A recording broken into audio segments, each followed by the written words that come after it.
Okay, so last week we discussed the story of how after being there for 14 years and working for both his wives, he wants to leave. Laban says, the bottom line is they have this back and forth, and he's ready to work for payment. And he ends up staying there for another 6 years for payment. And we discussed last week how Jacob later is going to say that his father-in-law tricked him. We discussed where was the trick. That was last week. We don't want to reopen that can of sheep again, pun intended. If that's an expression, we'll make up a new one. We don't want to open that up again, but that's what happened last week. This week, Jacob looks around 6 years later, and he sees that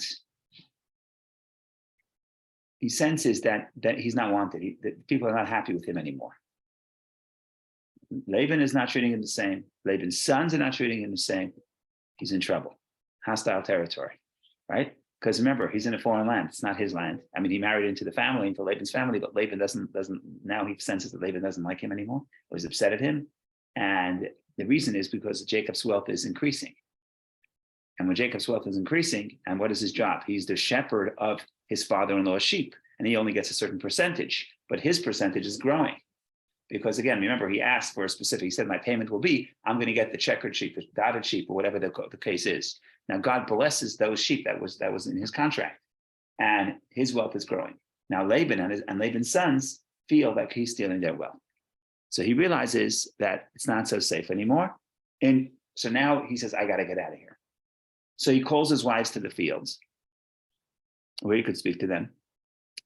And he tells them this thing. He says the reasons why he wants to leave. Number one, I see your father and brothers are not happy with me. And number two, I also have to go back to my father's land, and I made a promise to God that I'm going to come back and serve God. So it's sort of the two reasons to go back, because he wants to be in Israel and because here is not safe. And he puts them both in and tells that to his daughter, to his wives, and they agree with him and they want to go. And they escape. Why do they escape? Because they don't think that their father is going to be able to, that Laban is going to let them leave. And generally speaking, the general story is they run away. There's a side story which is very strange. Rachel steals her father's teraphim. Usually they translate teraphim as idols. That's another whole story. We have to get into that. So they escape, and Rachel stole the teraphim, those idols, or those stuff he uses for magic. We'll talk about that. Laban hears about it. He catches up to them, and they have a showdown. And at the end of the showdown, each one comes and sort of releases 20 years of complaints, 20 years of tension. And at the end of that showdown, they make some sort of a covenant, and they make a sign for the covenant. They make a pile of stones or a single stone, and they make this whole covenant, and they part ways as friends. That's the story. That's the entire chapter 31. It's a pretty long chapter, pretty drawn out. Wow, it's long. It's 54 verses just to tell you about how he ran away, how they caught up, and how they made this, and ultimately they made peace. And then there's this whole, so why is this all so important? What's significant? What's happening here? And once you start looking at the details of it sounds like the details go, it's really strange exactly to explain every step of the way, especially in the covenant, which is significant. What Laban says, what Jacob says, are they making the same covenant? Are they agreeing? Are they disagreeing? There's a tremendous amount of subtlety here that has to be unpacked. One more thing to point out is that the story with the taking of the sheep of the gods or the idols or whatever they are, the teraphim, it's a significant part here, because basically Laban, when he shows up, he tells Jacob, "Why did you steal my gods?" And Jacob is very upset. He said, "No, we didn't take your gods. Whoever took your gods will die. So cursed will die." And then what happens is Laban searches the entire camp. In other words, all the tents of Jacob and his wives. Rachel hides it, sits on top of it, hides it, and they never find it. Then they have the whole showdown. Then they make peace. But eventually, we know the end of the story. The end of the story is Rachel dies just a few months later when they enter Israel. So some people perhaps would say, and maybe that's the case, that maybe she died because of the curse of Jacob. Because Jacob did say, he did so not knowing, but he did say that whoever took the teraphim won't live. That's a curse of Jacob. So it seems like this whole idea of taking these gods is a tremendous debacle. And it's just, why did she do it? Why didn't she tell her husband she's doing it? It's just strange all around. Why is she doing it? So that's a mystery that we have to unpack. And God willing, we'll at least try to do so, attempt to do so. Well, if they were in fact idols. Right. As I'm opposed curious to, how they translated here. Go ahead. well, assuming they were idols, as opposed to items utilized for magic tricks, Yeah. it would seem like she was doing a positive thing in removing them in the presence of somebody. Yeah. So we'll deal with that. That's one of the interpretations, that it was idols, and Rashi, I believe Rashi says that she wanted to remove idol worship from her father. The problem is, why can't her father go to that next closest idol shop and buy a new one? Right? He said, so they're not that expensive. Maybe they were. So that's that. Rashi says what you say. You're a good company. Now the ArtScroll is very smart, because I said, want to know how ArtScroll translates trafim? You know how they translate it? They say trafim. What am I going to say in Brooklyn? It's trafing. So they're smart. They stay away from this minefield. They quote Rashi, who keeps the Trafim were idols, and Rachel took them to keep Laban from idol worship. Rashi, the Torah records the episode because her intentions were noble, the Medrash. So we'll talk about this. We'll talk about that as well. But what we really want to get to is what's the nature of the relationship? Because at the end, like I said, we'll have to read it inside, but there's this whole description, a lengthy description of this covenant between Jacob and Laban. And on the surface, it seems like everybody is agreeing with everybody, but there's always deeper than the surface. And when we go deeper than the surface, you see that there's actually a lot of tension and a lot of back and forth, a lot of subtlety. And maybe the thesis is, maybe it doesn't seem exactly, it's not exactly the way it appears at the first glance. Maybe they don't necessarily agree. Maybe it's not as simple as it looks. Maybe there's much more complexity. It definitely is, because they're doing too many things. There's too much back and forth to say, oh, they're making an agreement. I won't bother you, you won't bother me. How complicated is that? I won't bother you, won't bother me. Let's make a sign, let's eat breakfast. That's what they do. They sit down to eat. But there's too much going on. There's too many steps to get to that simple interpretation. And that's why some of the rabbis are saying that certainly the contemporary perspectives are there's much more nuance here. Okay. Let's start from the beginning of chapter 31. We'll see how far we go today. Whatever we don't do today, God willing, we'll do next time in good health. God will give us long health, many years, and we'll be able to study a lot of Torah. Yes. Question, please, just before you start. Is this the first time we ever learn about Laban's sons? Yes. Rashi says. Because this is an interesting interjection in the story. Yeah. This is 20 years later. This is 20 years after they came. Rashi says, but in general, when you come to the Bible and you read about girls shepherding sheep, being shepherds, it's because they have no sons. Right. So when Rashi says that Rachel, here Rachel, his daughter, is coming with the sheep, is because that's an indication he has no sons. So now we know he has sons. So Rashi is going to say that this is one of the indicators that Laban's house was blessed because of Jacob, because that's what Jacob himself says. Laban himself says, when Laban wants to convince Jacob after we read last week, after the 14 years of working for his two daughters, he wants him to stay for another 6 years. He says, Nichashti, I guessed. Now that word Nichashti, I guessed. To guess means to use magic. So that's why we think maybe that relies to the Trafim. When Joseph tells his brothers, when he hides the goblet, and he tells them, why did you steal my goblet? Don't you know that I use this goblet to guess? That's how I know who's the oldest, who's the youngest. All I'm trying to say here is that Laban, I'm mentioning that word Laban. Laban says, Nichashti, I guess, that God blessed me because of you.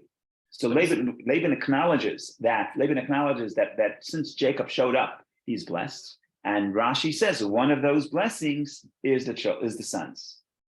But isn't Nichashti from Nachash, so it's snake? Well, that's all ties in. The snake and the guessing and the idol worship. What is a snake? A snake it's not a symbol. It's not a symbol for straightforward spirituality and mysticism, but it's sort of crooked mysticism or unholy mysticism. Okay. Right? Like you have the Garden of Eden. So the but snake also is Moses, of negativity. Moses is the staff, getting the snake into the staff. In other words, Moses' symbol. The snake is an image for Egypt. The snake is an image for Egypt. Egypt, in fact, the Egyptian kings would sit on their crown. They had on their forehead, they had snake. That's what they did. You see in all the pictures. You can go to the museums and see them. Some people say that. I hate to say this is so bad. Some people say that the tefillin is the count of the snake. What? Yeah, They put the symbol of the snake on their head. Oh, So we right, put the right, tefillin right. on. Yeah. I take that back. I'm going to be disbarred. Okay. Why does he have teraphim? He was an idol worshiper, we suppose. Why not? So Yeah, but if he says that, God bless me because of you. yeah, that doesn't. Okay, make the idol sense to me. worshippers, they had multiple gods. They could have their own, they could have Okay. their ultimate God. Again, assuming there's two general ways of studying, either it's idol worship or it's just matters of witchcraft. So it's not necessarily serving it as an idol, but they believe that it has magical power to figure things out. Can we translate Trafim as works of art? Like they just had like paintings. Could be. or The question is, what is the Statues what as a does it work of mean? art. Some people say trafim is symbols is like dolls, a symbol of a human being. And the reason where you get that from is the story when David was escaping from David and Michal, she puts a bed. Basically, she helps her husband escape from the window. She puts trafim in the bed and she covers the trafim with blankets. And the soldiers thinks it's David. In the morning they show up and they say, see, it's not David.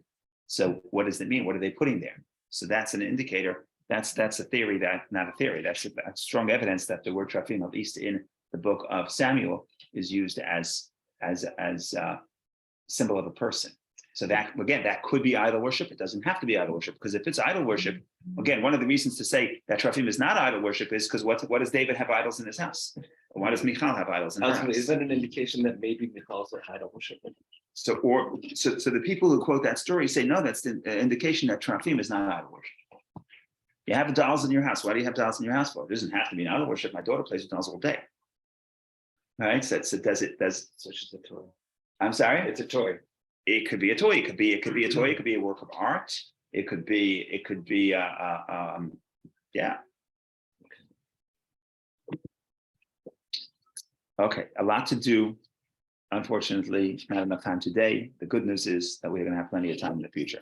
Okay, just to deal with a few small issues that we want to.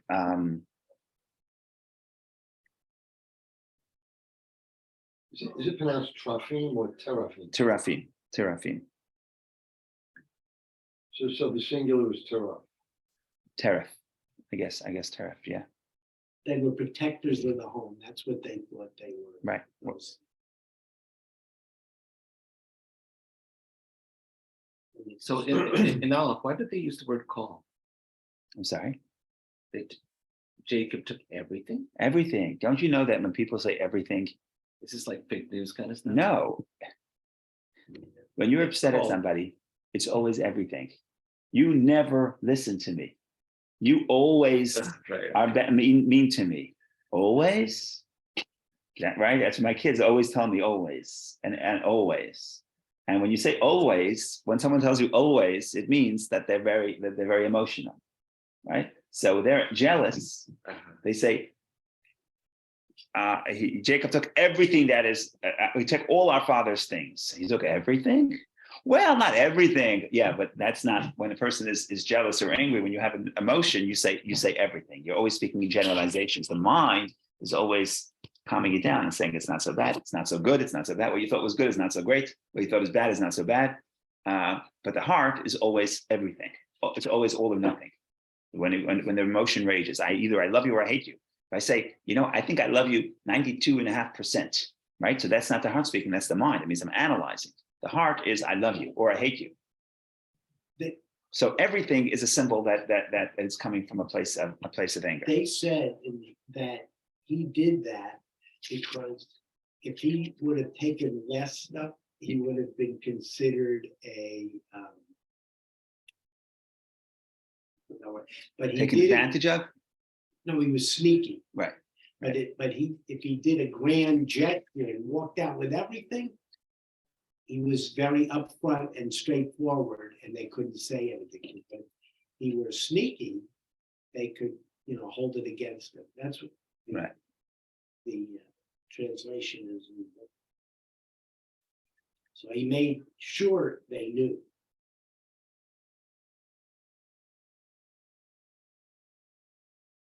Okay, let's read 31. Let's start with 31. Let's go a little before 31. I went a little bit of last week. I'm sorry. 2 points. Point number 1, Jacob. Why didn't he tell his father-in-law, pay me? I take minimum wage, $6 an hour, $10 an hour, whatever it is. I take 2 sheep per day, a certain amount of sheep per year. Why does he say, give me a percentage? I'll give you a sheep, and I'll take the sheep I'll take a very small amount, the sheep that are checkered and striped, and that will be my reward. Why can't it be straightforward? Set your amount. So one interpretation is, well, if you think he was trying to trick his father-in-law, then maybe he was trying to manipulate him. But if he's not trying to manipulate him, some people say, who says it? I forgot it. I have to check my notes. But some people say he doesn't want his blessing to come from his father-in-law. He wants his blessing to come from Hashem. How much will I get paid? It's up to God. So it's not a set amount. However, if God is creating this unusual phenomenon that the sheep, that in other words, that now Hashem blessed that the sheep, the unusual sheep, proliferated. That's Hashem's blessing. I want Hashem's blessing. I don't want Laban's possessions. That's Jacob's perspective. Of course, from Laban's perspective, it was turned against him. It turns against Jacob, and he says, "No, you're stealing everything from our father." That's what Laban's sons say. Really saying, "It's not me. I didn't. This is God doing this." So that's sort of an insight into Jacob's mind, why he doesn't ask for a specific wage, why he says not even a percentage. He says, I'm going to take a percentage of only a certain type of sheep, because he wants God's blessing. That's point number 1. Point number 2 is, what is he hanging out there? Let's say he decides it's time to go home. We touched upon this a little bit last week. Let's say after 14 years, he decides it's time to go home. You want to go home. Somebody wants to go home and says, work for me another 6 years. It's just strange. Why is it sitting there for 6 years? So last week we said that he wanted to kick the confrontation down the road. It was too hard to confront at that point. He was too weak. 6 years later, he masses the courage. It's time to leave. Okay, that's the psychological. Wives want to stay. At 6 years later, they didn't. They wanted to leave. But Perhaps then 6 years before. Maybe they were not ready to leave. So that's the psychological interpretation. There's also a mystical perspective.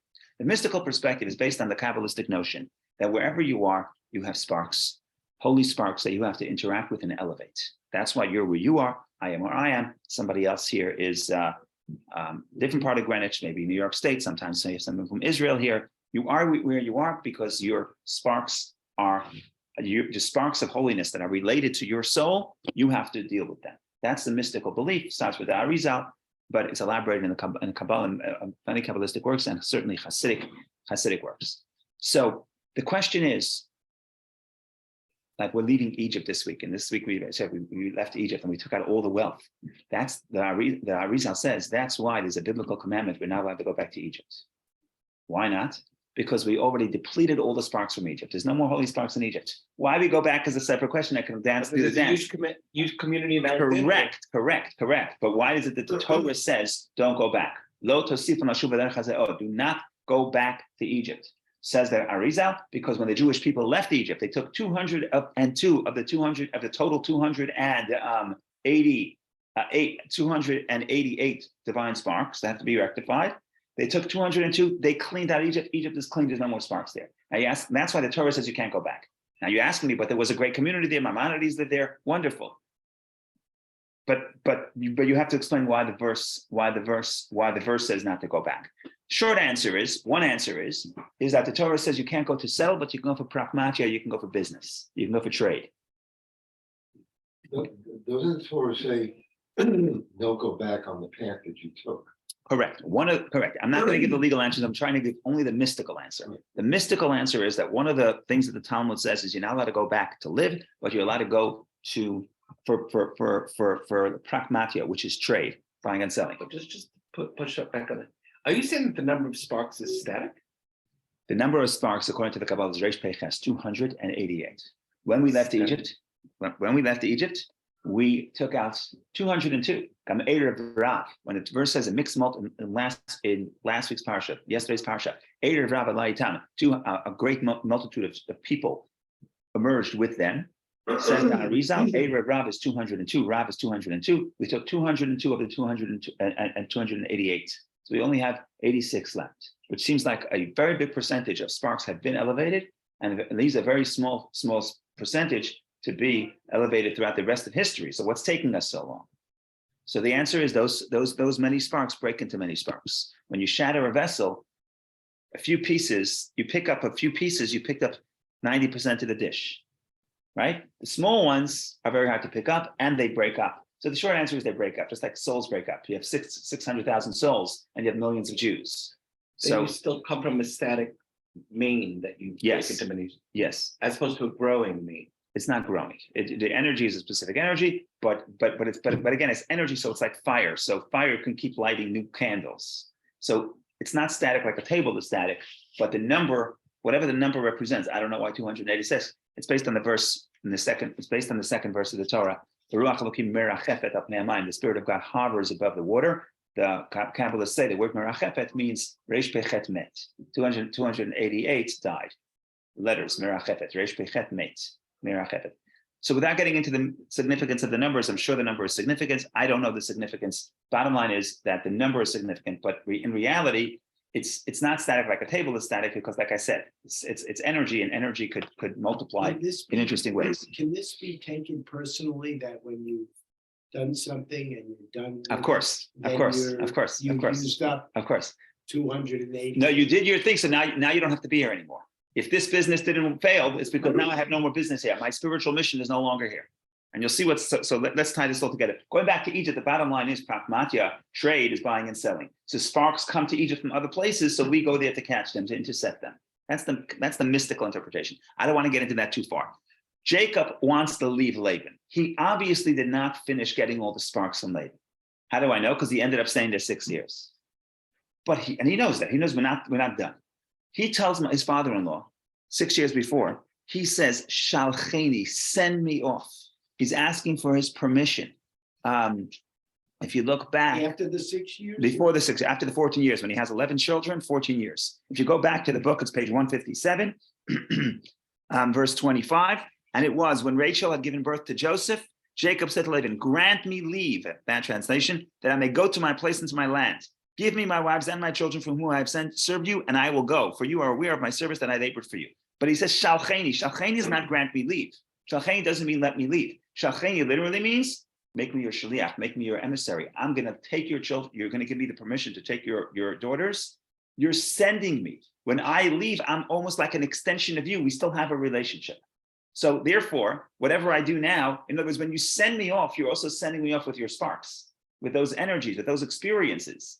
So he thinks he could leave, and Laban would sort of spiritually give him all the sparks that he needed.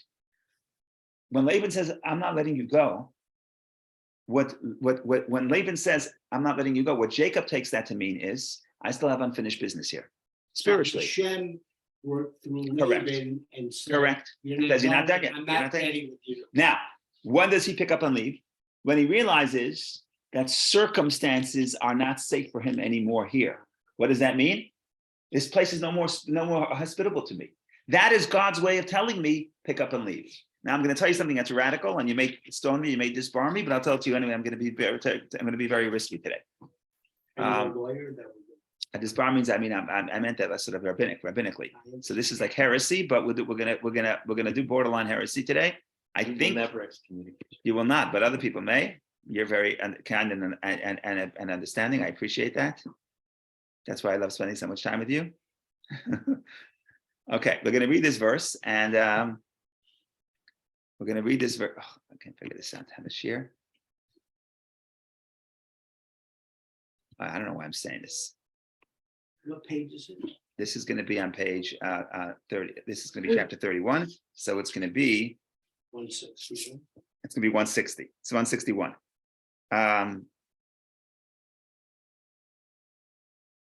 Okay, you ready? I think someone said it. I think this comes from a good source. Maybe I'm wrong. Who knows? We'll find out. I don't know if we'll find out. Okay, chapter 31, verse 1. And he heard the words of Laban's sons. Who's he? Jacob. He heard the words of Laban's sons, saying, Jacob has taken all that belonged to our father. And from what belonged to our father, he has amassed this entire fortune. By the way, the second clause I agree with. Second clause is factual. The first clause is exaggerating. And by the way, the anti-Semites is always some truth, nothing wrong with the second statement. But the way they frame it is the problem. And that's what they're doing here. In the first sentence, he says, Jacob has taken all that belonged to our father. That is not true. Second statement happens to be true. From that, what belonged to our father, what belonged. That's factually true. You got it from my father. Yeah, he also got it because he worked for it. Okay. But at least you could make sense of that statement. The first statement is absolute nonsense. Okay, let's go to that next verse. And Jacob saw that Laban's countenance, that he was not disposed toward him as he had been yesterday. And Jacob saw Laban's countenance, that he was not disposed toward him as he has been yesterday and the day before. And the Lord said to Jacob, return to the land of your forefathers and to your birthplace, and I will be with you. So I'm going to say something very radical. I'm going to check one more time to make sure there's no good source for this, so I don't have to complain to somebody else for me.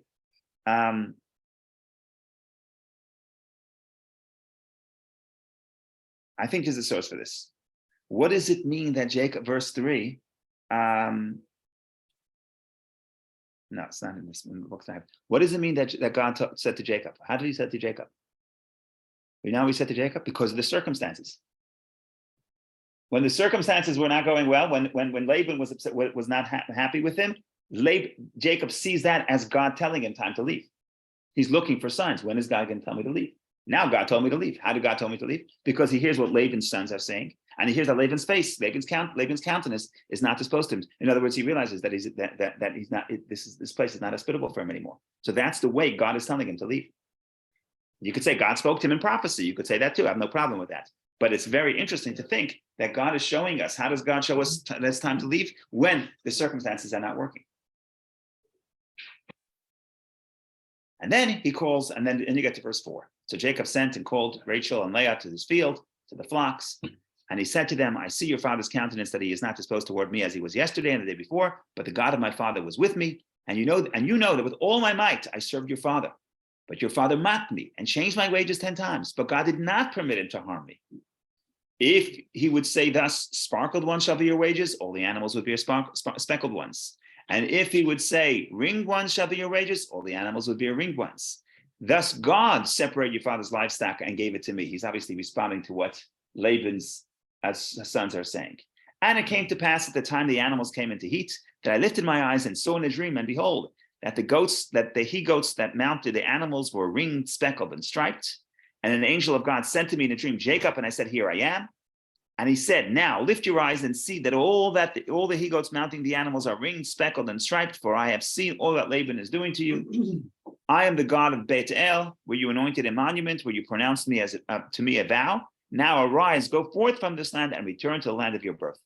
So the angel basically now he's telling his wives 2 points. Number one, your father is not happy with me. It's dangerous. It's getting dangerous. We got to check out. Second of all, God wants me to come back. And he has this whole thing. Oh, we had a dream, and the sheep are being the sheep when they're getting heated. In other words, in the time of the mating, we're getting speckled sheep. And the angel says, I see what Laban did to you, time to leave. He's giving 2 rationales to leave. By the way, when it comes to the dream, there's some people, I haven't seen this in traditional interpretations, now there's classic interpretations, but some of the contemporary commentaries are saying this is a rebuke to Jacob, that in the beginning of the parsha, he has a dream. What does he dream about? Angels. The end of the parsha, 20 years later, he's dreaming about sheep, right? So that represents the fact that he's becoming it's time to go because he's getting too into the land. Now, the mystics and the Hasidic commentaries won't like that. They're going to say, no, the money, Jacob's wealth, is really his work of elevating the sparks of Laban. So you can read it positive or negative, but I'm giving you the full spectrum, so you can take what you like. But I think that's creative anyway. Either way, it's creative as a seeing the beginning of the story and the end of the story, sort of surrounded by the dreams and how the dream changes. In any case, I'm just taking this for Seth. I think that the fact that he's trying so hard to convince them to leave means he wasn't so sure they're going to want to leave. Right? Well, they have a share. They agree. They respond that they say yes, we were with you. It's interesting that brothers say the same thing, and the women say the same thing. And the women are married to him, so in some sense, that doesn't matter. Right. They still are attached. They're attached to their father. They have this sort of this tension between loyalty to their father, loyalty to the birthplace, to their tribe. Jacob. They're saying we'll get to that in a second, their response in a second. But before we get to their response, what I'm trying to say is that I agree with you that 6 years before, it's likely they want to come back. In other words, even at this point, he's not sure they want to come. He takes them to the field and he's trying to convince them. And luckily for him, they agree. What do they say? They say, and Rachel and Leah replied and said to him, do we still have a share or an inheritance in our father's house? Are we not considered by him as strangers? For he sold us and also consumed our money. For all the wealth that God separated from our father is ours and our children. So now all that God has said to you, do. In other words, they're turning the tables. The brothers say, Jacob, everything that Jacob has belongs to our father. They're saying, no, everything that Jacob has belongs to us So because we're heirs of our father. When you marry off your daughter in those cultures, you give them a dowry.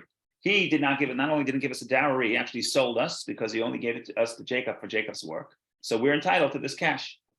And therefore, they are upset. Now you see, for the first time, you see their feeling to what their father did. We don't know. Is that normal? Is that accepted that you tell your son-in-law, work for me for 7 years before you can marry my daughter?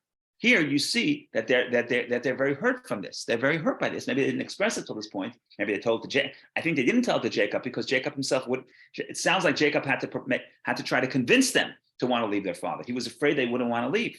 And here they're saying that you see the pain, how they see themselves, how they feel that their father basically abandoned them and considers them as strangers and sells them. So they're very hurt by that. And they're therefore saying, we're out of here. And then Jacob checks out of town. Jacob arose and lifted up his sons and his wives upon the camels, and they flee. Isn't it possible that they saw the transfer of the wealth? Yeah. And they felt more secure? Yes. I hate to say that, but They're not going to follow a penniless guy into the desert. That makes sense, and that's why. I think you're right. I think that's one of the ways in which Jacob's position has been strengthened. Now we can have a showdown because now he could say, "I want my children and my wives, and I can support them." Did he have more children after this? No, he had 11 children. He had 11 sons and a daughter. He's going to have one more son in the land of Israel, but then he was penniless. So I don't even know if he thought his wives would follow him. Would they not? I don't know. He didn't get that far in the negotiation. He wasn't ready to confront Laban at that point. So when he says, Laban, please let me go. Laban basically didn't say yes. In fact, Laban didn't say yes. Laban implied no, as we discussed last week. I don't want to go into that. So the bottom line is he was not in the point of being able to assert himself. Here, he's strong enough. This is going to be important. He's strong enough to run away.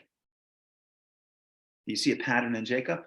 Whenever there's a problem, he's a little bit dishonest and he runs away. Maybe that will be healed at the end of this parsha. Maybe, hopefully, if you stick around for long enough, if we read it the right way. Why didn't he just believe that Hashem was? Hashem is going to protect you, but you do something. I ask Hashem; He gives me the strength to do it. So Hashem gave him the blessing. He had the prophecy. Hashem said, "I'll be with you and I'll bring you back." But what does that mean? So he had a direct and explicit promise from God. But what does that mean? When is it dangerous? How long do you stay? Where do I invest? Which property to buy? When do I check out of town? When do I stay in town? That you have to use your judgment. That God is not telling you. Isn't the phrasing towards Jacob kind of like Lech Lecha? When it says Malad Lecha or Yeah. He's saying go back to your birthplace. When you hear birthplace and you have all the context, you have Haran, which is the place where Abraham left from. And then you have go back to the land of Israel, essentially. And he says, go back to your birthplace, basically saying you're getting too comfortable here. That would go well with the idea of reading the fact that he stayed for an extra 6 years as a critique. You're staying there so long and now you're dreaming about sheep. That's not the Hasidic way, but that's a legitimate way. In other words, and he's saying you have to go. Remember, don't forget, you're there for 20 years and you have family ties here. Your grandchildren, your children have a grandfather here. They never saw their other grandfather. You're becoming very settled. You're becoming very comfortable. And with the wealth, forget about it. You become even more comfortable. Comfortable, it's really a trap. Wealth is a trap. It gets too easy to stay, too hard to leave. So God says, time to get out of here. One of the ways, by the way, God says time to get out of here is making it less comfortable. Making Laban and Laban's brothers hostile to him. So that itself is a sign to Jacob. Oops, okay, we're out of here. Go ahead, Vicky, please. Oh, thank you, Rabbi. I had that thought a while ago. Just the difference between the brothers' outlook on the whole story and the girls, the daughters. Maybe it comes from how do I say it? I want to tie it to our discussion last week.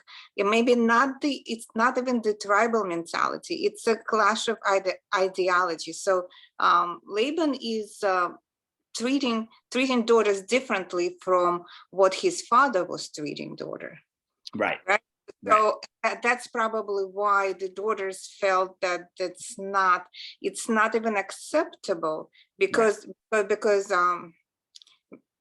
what is it, their mother? No, it's not mother, grandmother, right? Their aunts.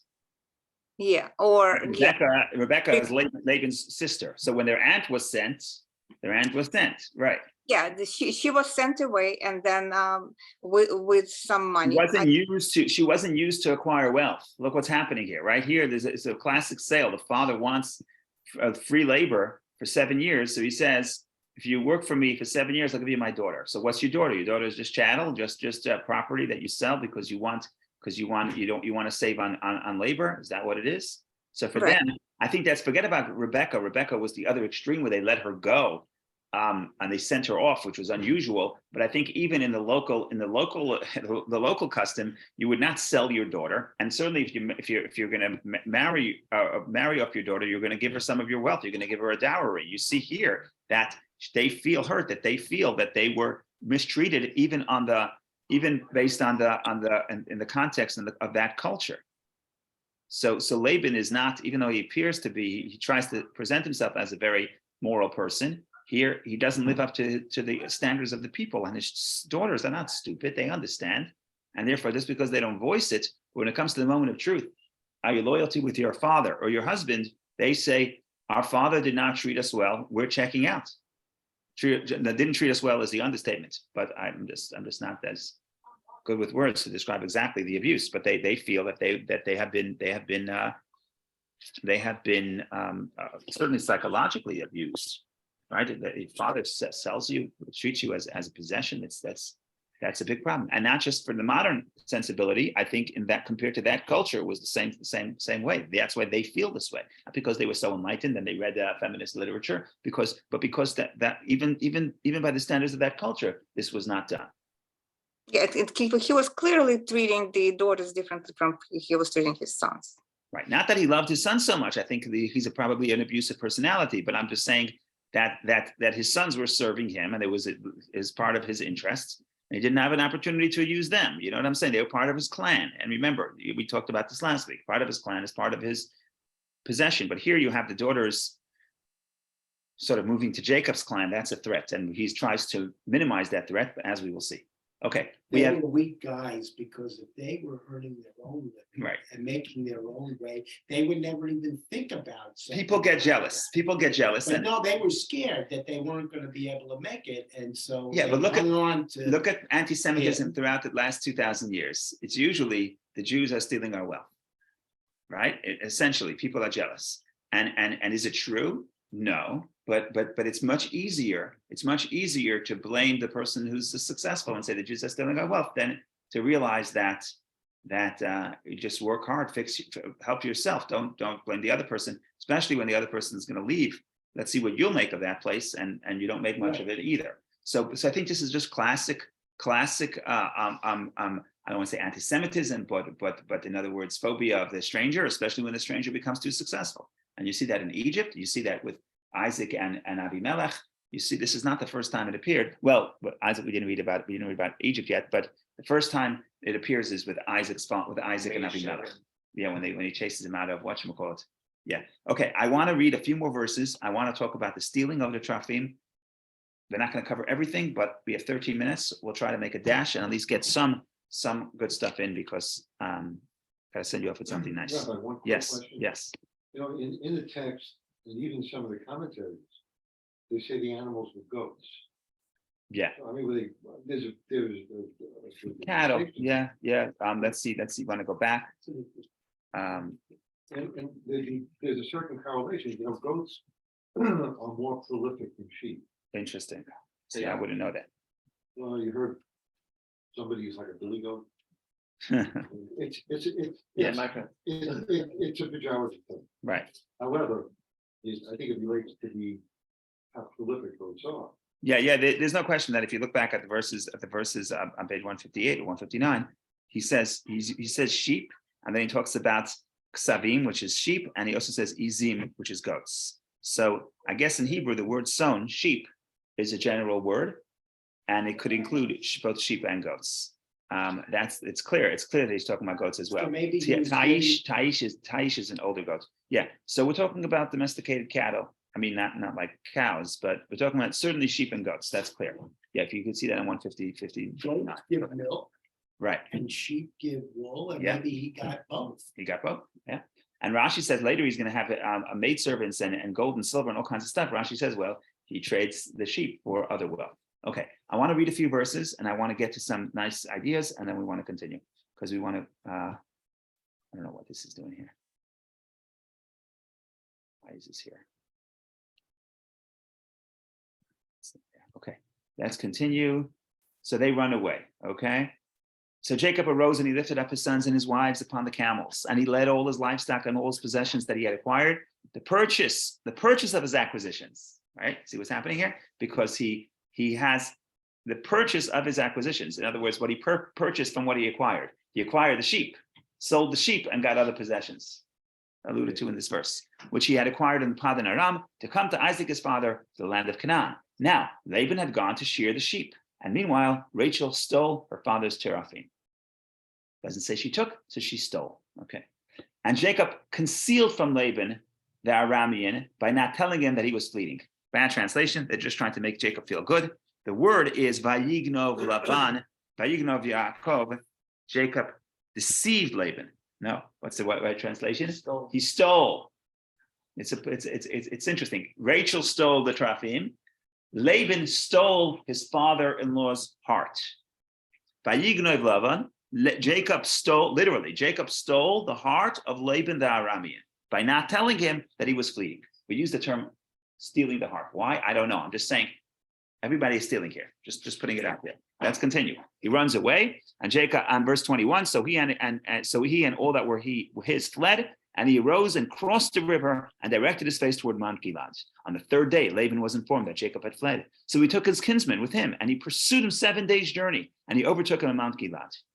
And God came to Laban and Aramean in a dream at night, and he said to him, beware lest you speak to Jacob either good or evil.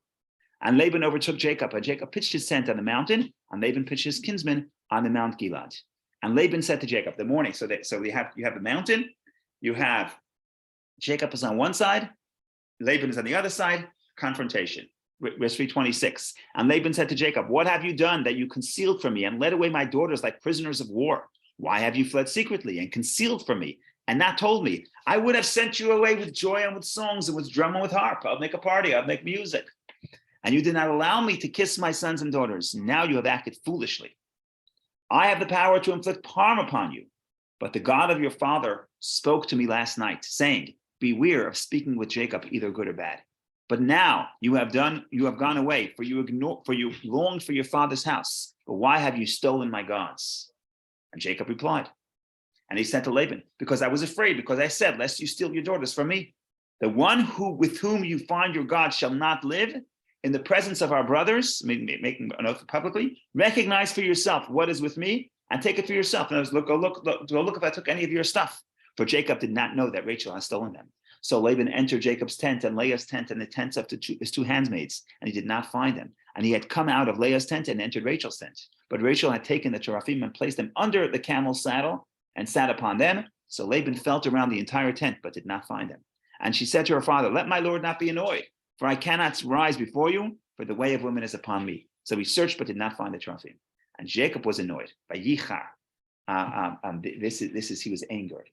After he saw, he didn't trust him. He looked at every little scheme, a search in all his possessions, and found nothing. And now he unloads at him, and he tells him all the stuff, how he deceived him. We'll read that next week.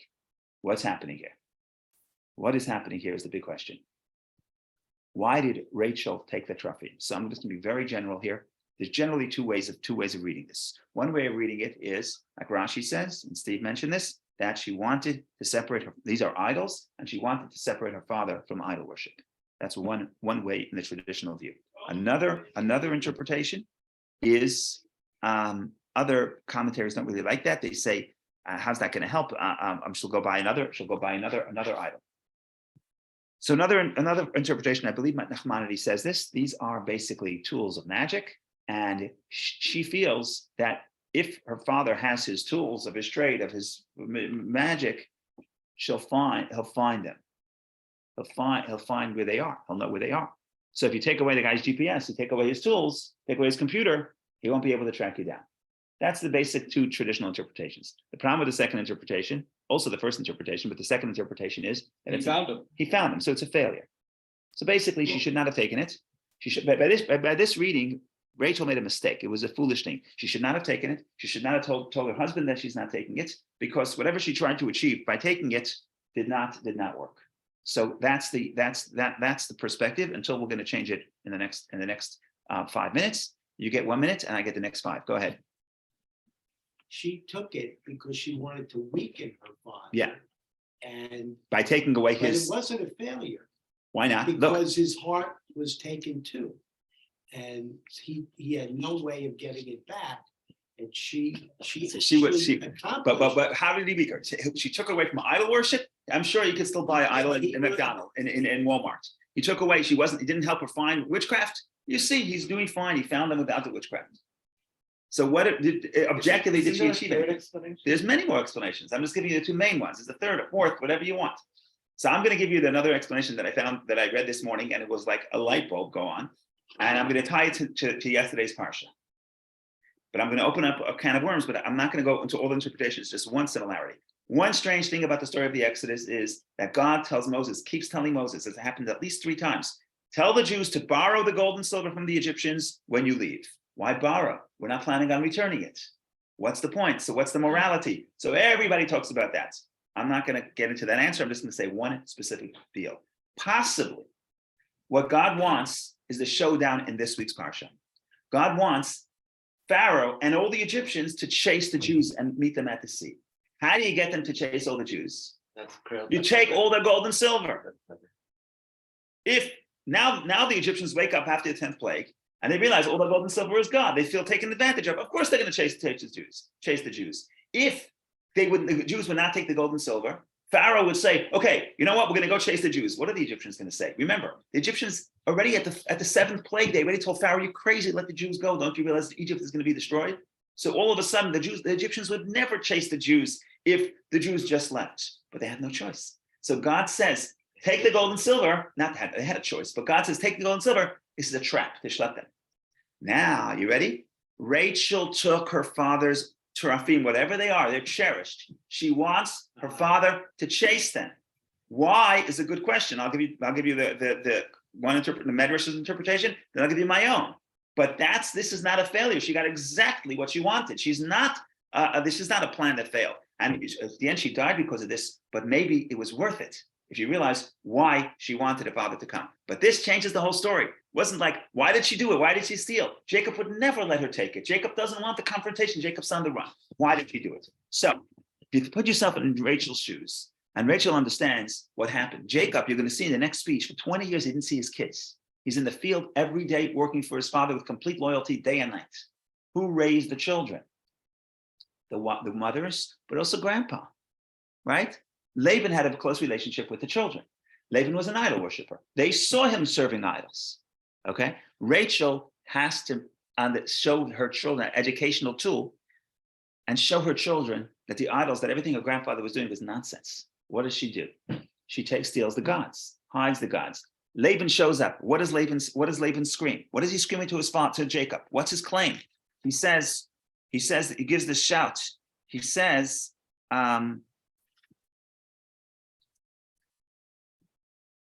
You took my daughter. that too, but 1 second. Verse 27. No. Verse 30. Verse 30. Now you have left because you longed greatly for your father's house. But why did you steal my gods? Why did you steal my gods? Imagine, put yourself in the shoes. He's going into every tent looking. They say, Grandpa, what are you looking for? I'm looking for my gods. What does this remind you of? It reminds me of when Abraham smashes all the idols of his father's shop. If you could steal a god, it's obviously a mockery. It's obviously not a god. The God can't protect himself. He can't protect anybody else. And the Medrash, in fact, says that the Shvatim, the young children, Jacob's children, told their grandfather, you're embarrassing us. You're an old man. You're embarrassing us. This is foolish. You're looking for your gods. What do you mean you're looking? How could you look for your God? Your God is not an object. In other words, she makes a mockery of her father to teach them that what her father's belief system is nonsense. In other words, when you run away, you're running away, but you're not getting closure. So that's what the Medrash says. The Medrash doesn't say this point that she did that. The Medrash just says factually that when he went screaming, why did you steal my gods? That actually got the children to realize that this is nonsense. Better than any speech that Rachel or Jacob can give. Here they see in front of their eyes the absurdity.